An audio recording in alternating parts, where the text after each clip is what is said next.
Ce que vous allez voir aujourd'hui n'est pas une simple histoire de prison. C'est le récit d'un homme que tout le monde a sous-estimé, jusqu'au moment où il était déjà trop tard. Un vieil homme. Une prison contrôlée par la violence. Un seul instant qui a tout fait basculer.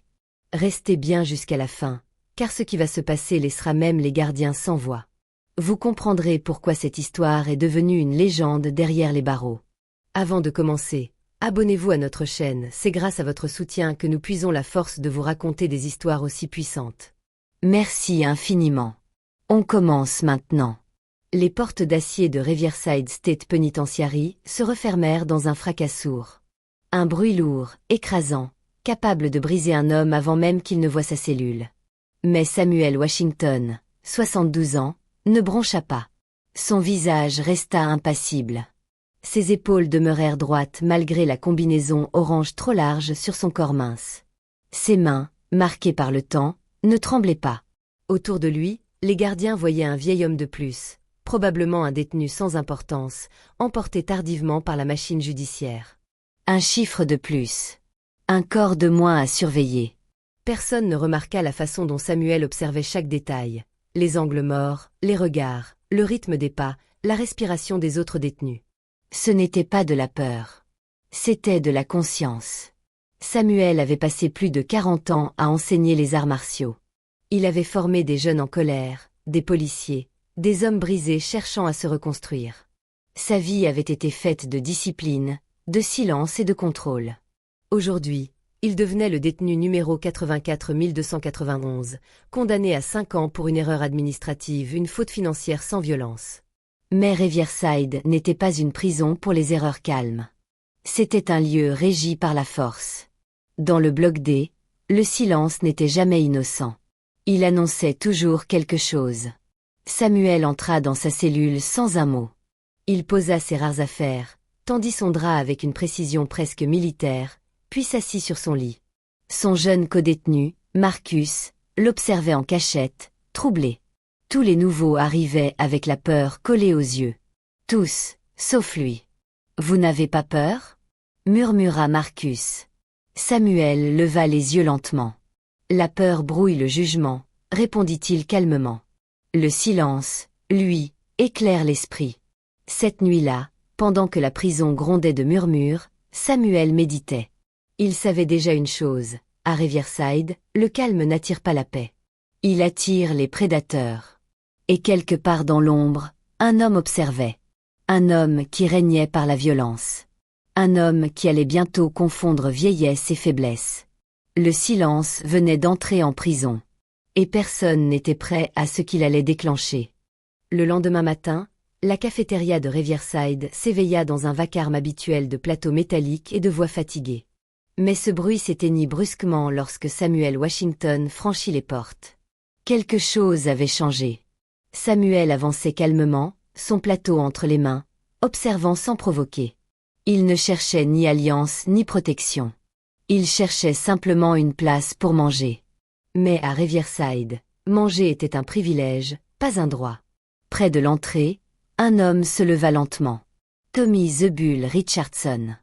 2 mètres de domination, des tatouages gravés par 20 ans de prison, et un regard habitué à voir les autres baisser les yeux. Autour de lui, ces hommes souriaient déjà. Ils savaient ce qui allait se passer. Un rituel ancien, tester le nouveau, l'écraser, rappeler qui commande.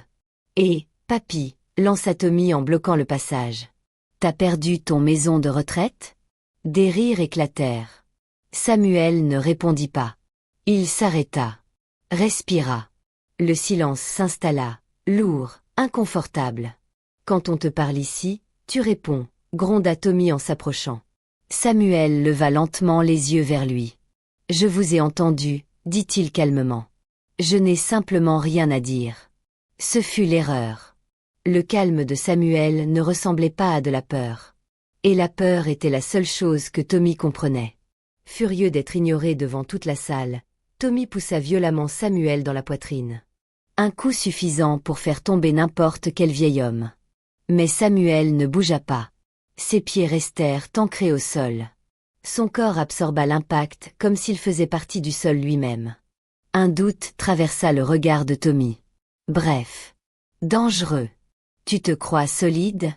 Cracha-t-il en levant le poing. Samuel vit tout. La tension de l'épaule. La colère mal maîtrisée. Le coup mal préparé. Quand le poing partit, Samuel bougea. Un seul geste. Son bras dévia l'attaque, et sa paume frappa avec une précision chirurgicale un point invisible sous la poitrine de Tommy. Pas un coup brutal. Un coup juste. L'air quitta les poumons de Tommy dans un souffle rauque. Le chef s'effondra à genoux. Le plateau tomba au sol dans un fracas métallique. La cafétéria se figea. Personne ne cria. Personne ne bougea. Le roi venait de tomber devant tout le monde. Samuel le regarda un instant, sans colère, sans triomphe. « Je voulais juste manger en paix », dit-il doucement. Il ramassa son plateau renversé et s'éloigna pendant que les détenus s'écartaient instinctivement de son passage. Les rires avaient disparu. Ils avaient été remplacés par quelque chose de bien plus dangereux. Le respect et la peur. Ce jour-là, à Riverside, une règle non écrite fut brisée.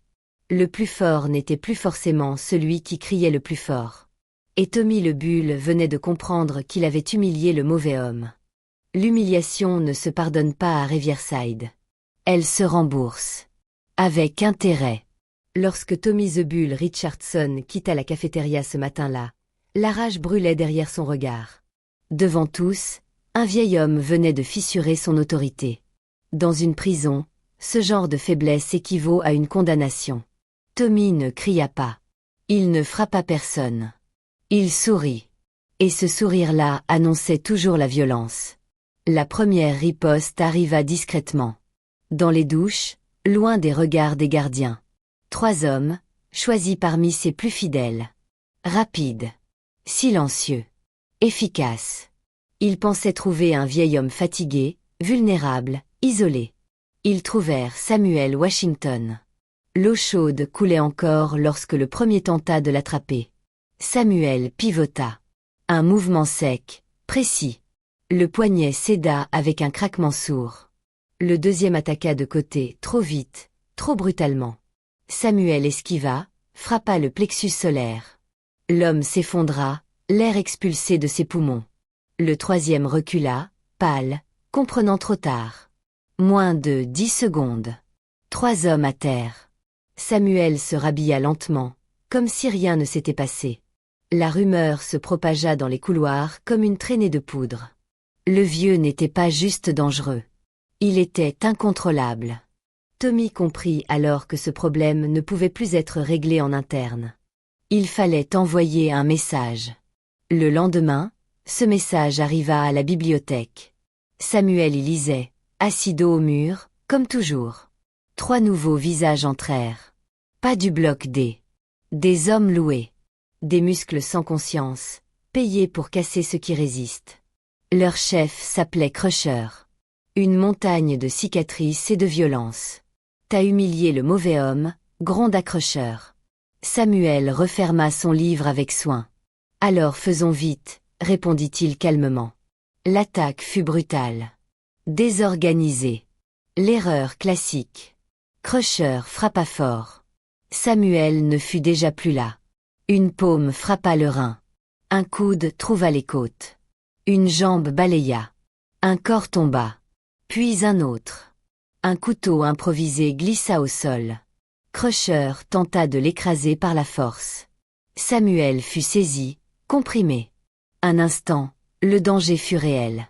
Puis 2 doigts trouvèrent un point précis. Le géant relâcha prise, suffocant. Samuel l'immobilisa, sans tuer. Quand les gardiens arrivèrent, ils trouvèrent une bibliothèque dévastée. Et un vieil homme debout au milieu du chaos. Solitaire. Calme. Intact. Samuel fut envoyé à l'isolement. 48 heures de béton et de silence. Mais à Riverside, la leçon était passée. Tommy avait perdu plus que des hommes. Il avait perdu la peur des autres. Et quand Samuel ressortit de l'isolement, les regards avaient changé. Plus personne ne riait. Plus personne ne provoquait. Parce que désormais, tout le monde savait une chose. Le prédateur n'était pas celui qui criait le plus fort.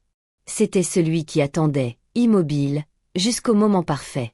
À Riverside, une règle dominait toutes les autres. Un chef humilié doit reprendre le contrôle, ou disparaître.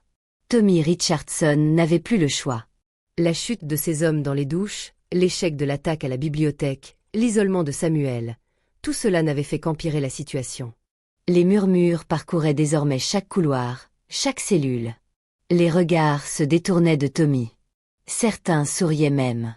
Alors il fit ce qu'aucun chef n'ose faire sans être acculé. Il appela tout le monde. Les alliances se forgèrent dans l'ombre. Commissari, territoire, protection, promesse. Les couleurs habituelles s'effacèrent. Aryan Brotherhood. Mafia mexicaine. Gang noir. Des ennemis de toujours, réunis par une seule chose, faire tomber le vieil homme. 20. Puis 30 détenus. Tous armés. Tous prêts. Ce serait rapide. Brutal. Définitif. Samuel, lui, savait. Il le sentait dans l'air. Dans les silences trop longs. Dans les regards qui glissaient puis s'échappaient. Même les gardiens marchaient plus raides. La prison retenait son souffle. Marcus tremblait dans la cellule. « Ils viennent tous, même d'Elifer, murmura-t-il. Pourquoi tu ne demandes pas la protection? Le transfert? Samuel plia soigneusement sa couverture. Fuir ne fait que déplacer la violence, répondit-il calmement. Si je cède, ce sera quelqu'un d'autre après moi. Cette nuit-là, Samuel médita longtemps. Non pour gagner, mais pour rester juste. Il savait qu'il ne s'agissait plus de lui. Si Tommy gagnait, Riverside basculerait dans un chaos total. Le sang coulerait pour l'exemple. Des innocents paieraient le prix. À l'aube, le silence était oppressant. Les portes s'ouvrirent. Les détenus sortirent sans un mot. Pas de plaisanterie. Pas de cris. Juste des pas lourds et des regards fuyants. À la cafétéria, Tommy était déjà là. Entouré. Confiant. Son armée silencieuse disséminée dans la salle, prête à se lever au signal. Samuel prit son plateau. Et s'assit au centre. Pas près des gardiens. Pas dans un coin. Au milieu. Un message clair. Je ne fuis pas. Tommy hocha légèrement la tête. Le monde explosa. Des tables se renversèrent. Des lames brillèrent. Des cris éclatèrent. Et Samuel se leva. Calme. Fluide. Implacable. Il ne frappait pas pour blesser. Il frappait pour arrêter. Chaque mouvement économisé. Chaque geste précis. Les attaquants tombaient les uns contre les autres, pris dans leur propre élan. Le chaos se transforma en désordre. Le désordre en panique. Quand les sirènes hurlèrent et que les gardiens en tenue anti-émeute envahirent la salle, tout était déjà fini. Samuel était debout. Tommy était à terre. L'alliance s'était effondrée. La guerre totale venait de se terminer. Avant même d'avoir vraiment commencé. Le silence qui suivit l'émeute fut plus lourd que le chaos lui-même. La cafétéria de Riverside ressemblait à un champ de bataille. Tables renversées. Corps gémissants. Armes improvisées éparpillées sur le sol. Les sirènes continuaient de hurler tandis que les gardiens sécurisaient la zone. Au centre de tout cela, Samuel Washington se tenait droit. Respiration lente. Regard calme. Aucune trace de triomphe. À quelques mètres de lui, Tommy the Bull Richardson gisait au sol, inconscient. L'homme qui régnait par la peur venait de tomber sans discours, sans dernier mot. Pas vaincu par plus fort que lui, mais par plus discipliné. Les gardiens n'avaient jamais vu ça. Un seul homme debout. Une trentaine à terre. Samuel fut emmené sans résistance. Pas menotté. Pas brusqué. Même les autorités comprenaient qu'elle faisait face à quelque chose de différent. Il passa plusieurs semaines sous surveillance stricte. Pas comme une punition.